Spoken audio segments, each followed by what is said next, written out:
Bom dia, meus alunos do 7º ano, tudo bem com vocês? Espero que esteja tudo bem. Eu estou muito bem, porque eu estou me cuidando. Olha só, usando máscara. E vocês estão usando a máscara? Então, quando a gente usa máscara, a gente se protege e também protege quem está ao nosso lado. E agora, para começar a nossa videoaula, eu vou retirar a máscara. Ok? Para retirar, temos os cuidados. Tira pela lateral, para não se contaminar também, tá? Também quero saber de vocês. Vocês estão tomando bastante líquido? Estão tomando bastante água? Sim, vamos tomar bastante líquido. E também cuidados com as mãos, o álcool em gel e lavar bem as mãos, não é mesmo? Vamos combater logo essa Covid-19, tá? Vamos cuidar da nossa saúde. E a nossa videoaula hoje será da apostila.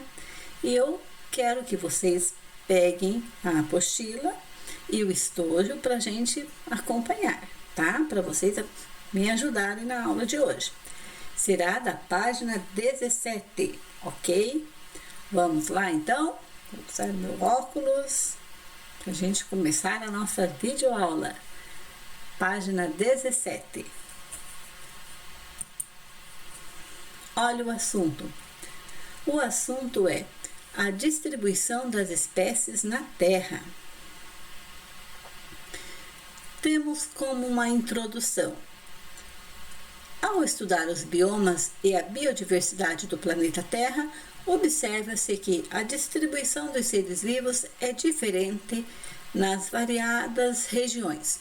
Com isso, identifica-se que algumas espécies são naturalmente encontradas somente em áreas específicas, sendo chamadas de espécies endêmicas.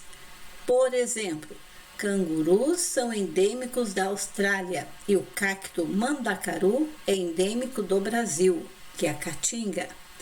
Então, as espécies podem ser divididas em espécies endêmicas e espécies cosmopolitas. O que seriam as endêmicas? As espécies encontradas somente em uma determinada região, tá? Em um determinado local. Chama-se espécies endêmicas. Aqui no nosso conteúdo está escrito o exemplo do bioma caatinga, que se encontra o cacto mandacaru. E na Austrália se encontra o canguru.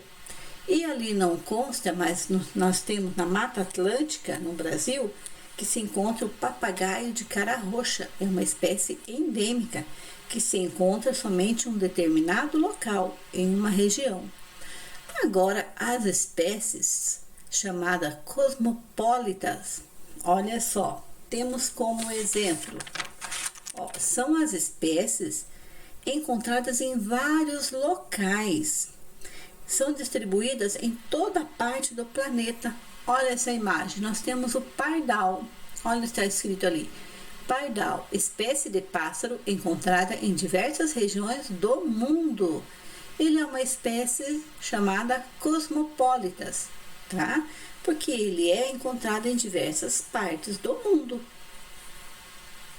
Deu para entender? Então, espécies endêmicas, encontradas somente em uma região, e cosmopolitas, encontradas em diversas partes do mundo. Estes biomas, bastante amplos, com características semelhantes, mas que, mesmo assim, apresentam espécies diferentes. Então, por que algumas espécies são encontradas naturalmente apenas em uma região e outras estão presentes em várias partes do mundo? Por que certas espécies que ocorrem em determinado lugar não aparecem em outros lugares, mesmo com semelhantes condições climáticas, como é o caso do urso polar, que ocorre no Ártico, mas não na Antártica? Quem vai responder essas perguntas? Vamos ver. Encontrar a resposta para essas e outras questões somente é possível estudando as espécies atuais e extintas, a história da Terra e as modificações que ocorreram no planeta com o passar de milhões de anos. Como nós vamos descobrir tudo isso? Vai ser a biogeografia. Quem vai nos ajudar a descobrir tudo isso? Porque existem as espécies endêmicas e as espécies cosmopolitas, é a biogeografia. Olha só, o que é a biogeografia? Podem circular lá com a caneta de vocês, marca texto. A biogeografia é a ciência que estuda a distribuição geográfica das espécies, ou seja, como se distribuem as espécies pelo planeta Terra ao longo do tempo. E a distribuição geográfica dos organismos é influenciada por muitos fatores, incluindo a teoria da deriva continental, ou seja, o movimento dos continentes durante o passar do tempo. Os continentes são partes das grandes placas da crosta terrestre, litosfera, que se apoiam sobre o manto e se movem muito lentamente. Então, quem é que vai descobrir, que vai nos orientar tudo isso, vai nos ajudar a descobrir, é a biogeografia, que vai estudar sobre a teoria da deriva continental. O que seria a teoria da deriva continental? O movimento dos continentes. Olha, vamos ver onde está o movimento dos continentes? Está na página 18. Vocês podem ver aqui, podem anotar aqui em cima. Imagem da deriva continental. Essas três imagens aqui representam a imagem da deriva continental. Vamos ver aqui, ó. Pangeia, Laurásia e Goldônia, tá? Vamos ver, e aqui atualmente, o que significa essas três imagens? Que há 250 milhões de anos, esses movimentos reuniram todos os continentes em uma só, a Pangeia. Também havia um único oceano chamado de Pantalasa. Há cerca de 200 milhões de anos, a Pangeia começou a se dividir. Em milhões de anos, esse continente único se fragmentou e os blocos continentais foram se afastando, formando inicialmente outros dois continentes, um ao norte, denominado de Laurásia, e outro ao sul, denominada de Goldônia, até que se atingiu a distribuição dos continentes, como temos atualmente. Olha só a imagem de atualmente. Aqui essa imagem de atualmente se tornou assim. Alguns dos fatores que justificam a teoria da deriva continental são a forma dos continentes atuais, que possibilita o seu encaixe, a similaridade das rochas encontradas nas bordas dos continentes e a identificação de fósseis de animais e plantas em diferentes continentes que hoje estão distantes entre si.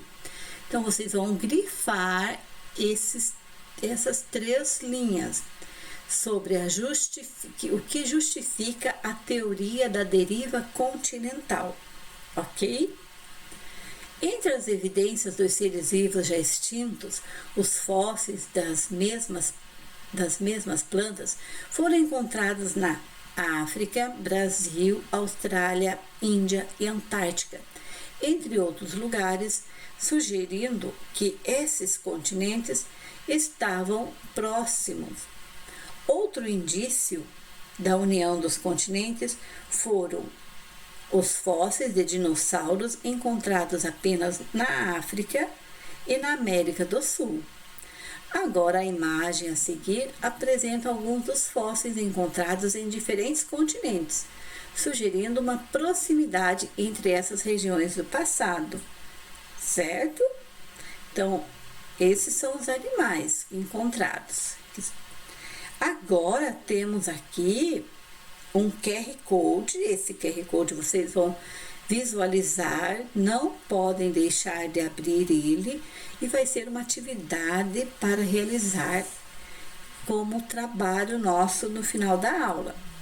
Eu vou anotar para vocês, tá? Depois vocês vão ver o que é para ser feito com ele, tá? É muito interessante, tá bom?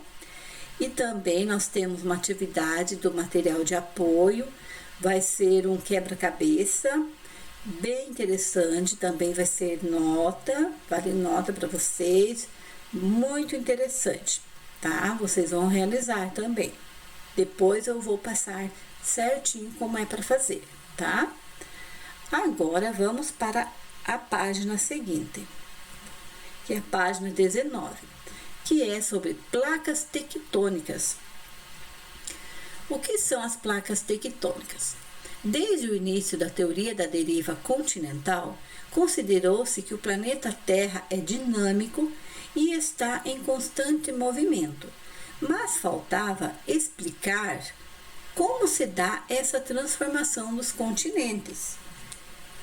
Isso foi compreendido pelo entendimento de que a crosta terrestre não é contínua, ela é formada por blocos. E esses blocos denominam-se de placas tectônicas, que se estendem dos continentes até a base dos oceanos e estão em constante movimentação, apoiadas sobre o magma que se encontra no manto terrestre abaixo da crosta. Agora vocês vão grifar esse parágrafo aqui, que vai falar como que ocorre o movimento do magma, tá? E por que esse magma, o que ocorre através do movimento dele, tá? Então vamos lá. Grifaram? Pode colocar o marca-texto, todo esse parágrafo aqui. A movimentação das placas tectônicas ocorre porque elas apresentam uma densidade menor que a do magma e por isso flutuam sobre ele. O magma apresenta temperatura alta, em geral, mais de 1000 graus Celsius, e se apresenta derretido, praticamente líquido. E quando o magma se aproxima da crosta terrestre, ele se resfria e tende a descer. Como o magma quente sobe e quando se esfria, ele desce. Ele se movimenta e, ao se movimentar, empurra as placas tectônicas. Olha só, esse movimento de subir e de empurrar as placas tectônicas, ele tem um nome, ó. Esse movimento cíclico de subida e descida do magma é chamado de movimento convectivo ou corrente de convecção. Podem grifar o nome desse movimento, ó, chamado de movimento convectivo ou corrente de convecção. E agora, o que ocorre com esse movimento? Como as placas se deslocam, se aproximando ou se afastando uma das outras, elas podem colidir e desencadear abalos sísmicos. Como é o nome desses abalos sísmicos? Alguém pode me dizer?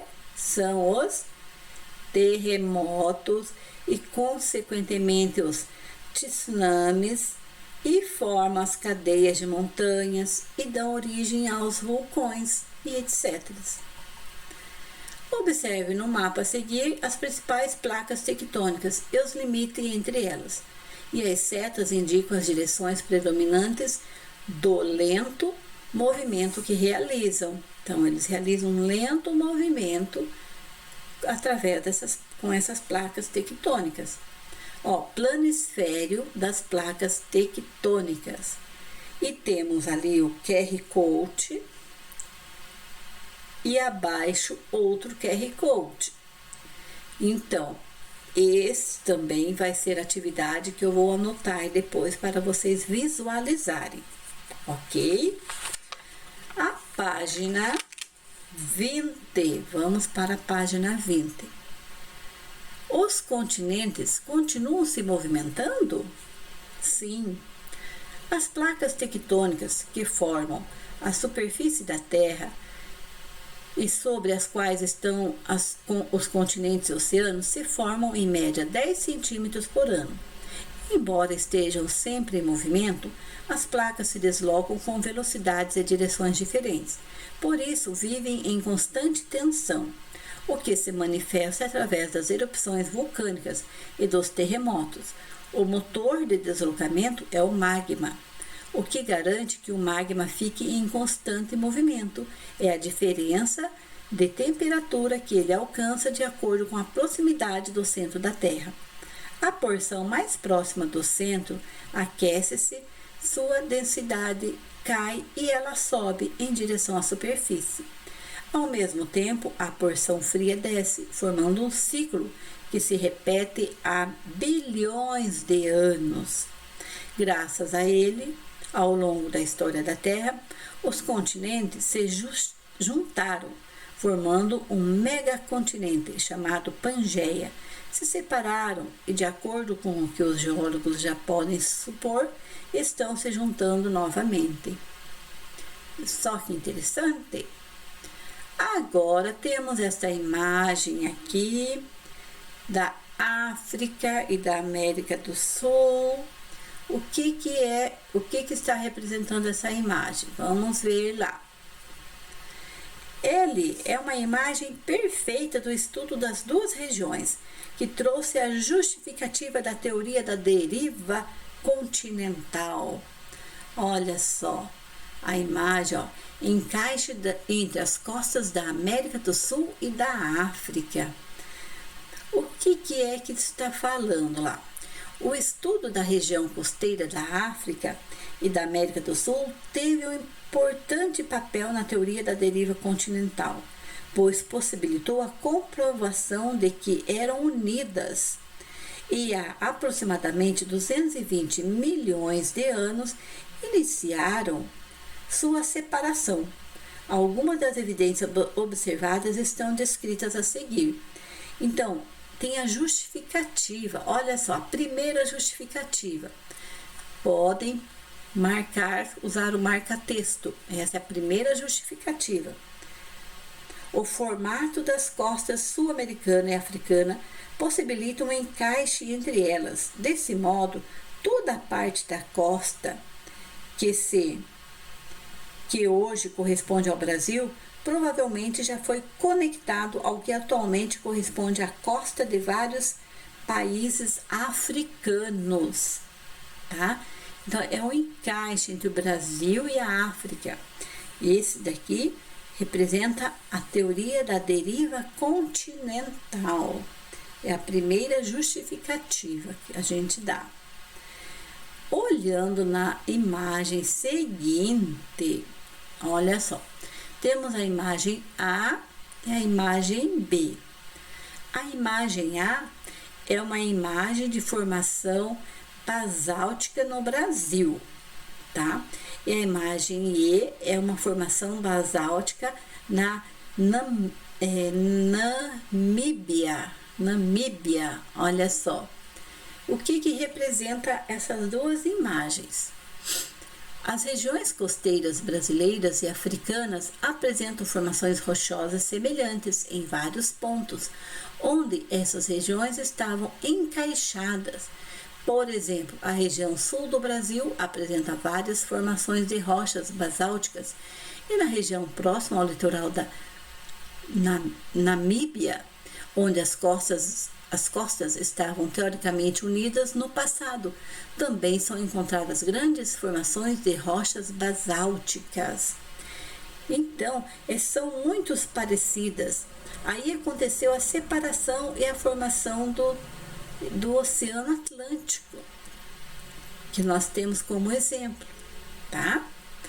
Agora, a outra imagem, que é dos fósseis, olha só, Nesta próxima imagem aqui, olha só, existem espécies de fósseis que comprova que a união desses continentes, não é mesmo? Que olha só, o que está escrito aqui? Vamos ler. Existem vários fósseis de espécies animais e vegetais que são encontrados nos continentes sul-americano e africano e que não teriam condições físicas de ter atravessado o Oceano Atlântico. Assim, concluiu-se que habitaram essas regiões no período em que os continentes poderiam estar ligados. Por que será que estavam ligados? Olha só.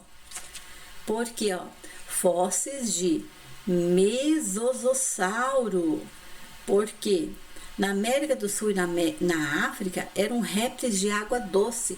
Não podiam ter atravessado o oceano. Isso é evidência de que os dois continentes estavam unidos. Não é mesmo? Vamos ler aqui. A separação da América do Sul da África possibilitou o surgimento do Oceano Atlântico, o que levou a milhões de anos para acontecer. Ela deve ter ocorrido simultaneamente em toda a sua extensão, e as análises levam a entender que o último elo físico entre os continentes se rompeu há cerca de 110 milhões de anos, na região que hoje corresponde a Paraíba e ao Rio Grande do Norte, na porção de Brasília e a Nigéria e na parte africana. Quanta coisa interessante, não é mesmo, meus alunos? O que vocês acharam? Acharam legal? Quanta informação hoje, hein? Então, por hoje, nós encerramos até a página 21, os conteúdos de hoje, tá? Espero que vocês tenham entendido um pouco sobre essa deriva continental, sobre a Pangeia, tá? Sobre a formação dos continentes, e daí vocês podem retornar à leitura da página 17 até a página 21, e a próxima videoaula nossa vai ser sobre outros conteúdos. Nós vamos entrar nas plantas, tá? E espero que vocês gostem. Nós vamos falar dos vulcões também, vai ter muita coisa ainda pra gente aprender, tá?